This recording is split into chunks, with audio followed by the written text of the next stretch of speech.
తెలంగాణ రాష్ట్రంలో 42% బీసీ రిజర్వేషన్లను అమలు చేయడానికి కేంద్ర బీజేపీ ప్రభుత్వం పార్లమెంటులో చట్టం చేయాలని సిపిఎం జిల్లా కార్యదర్శి వాసుదేవరెడ్డి డిమాండ్ చేశారు.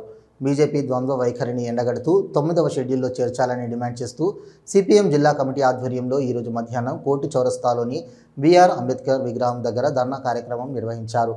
ఈ కార్యక్రమంలో పలువురు పాల్గొన్నారు.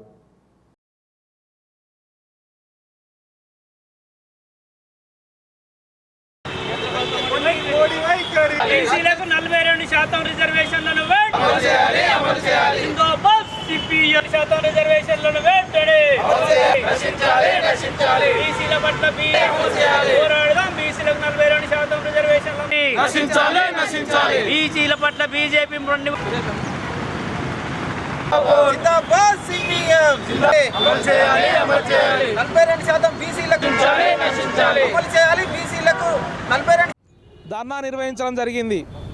ముఖ్యంగా తెలంగాణ రాష్ట్రంలో సర్వే నిర్వహించి ఈ రాష్ట్ర ప్రభుత్వం 42% రిజర్వేషన్ల అమలు కోసం అసెంబ్లీలో తీర్మానం చేసి పార్లమెంటుకు పంపించడం జరిగింది కేంద్ర ప్రభుత్వానికి.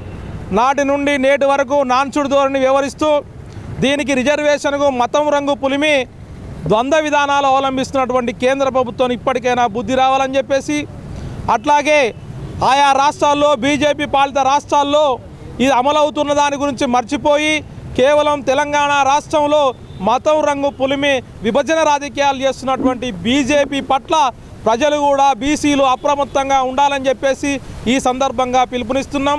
అంతేకాదు ఇలా ఇక్కడ ఉన్నటువంటి బండి సంజయ్ కేంద్ర మంత్రిగా ఉన్నాడు, రాష్ట్రంలో మరో మంత్రి కేంద్ర మంత్రిగా ఉన్నాడు. వాళ్ళు ఈ బీసీ రిజర్వేషన్ల పైన మత ప్రాతిపదికగా మాట్లాడుతున్నారు, ద్వంద్వ వైఖరితో మాట్లాడుతున్నారు. ఇది సరికాదు. భారత రాజ్యాంగంలో పార్లమెంట్లో చట్టం చేసి 9వ షెడ్యూల్గా చేర్చాల్సినటువంటి కేంద్ర ప్రభుత్వం అందుకు విరుద్ధంగా దొంగే దొంగ అన్నట్లుగా చేసే పాత్ర నుంచి చూసే పాత్రకు వచ్చి ఆ చూసే పాత్ర నుంచి కూడా విమర్శించే పాత్రలోకి వెళ్ళిపోవడం చాలా సిగ్గుచేటైన విషయం. ఇప్పటికైనా ఇక్కడ బండి సంజయ్ తొండి మాటలు మాట్లాడుతున్నాడు.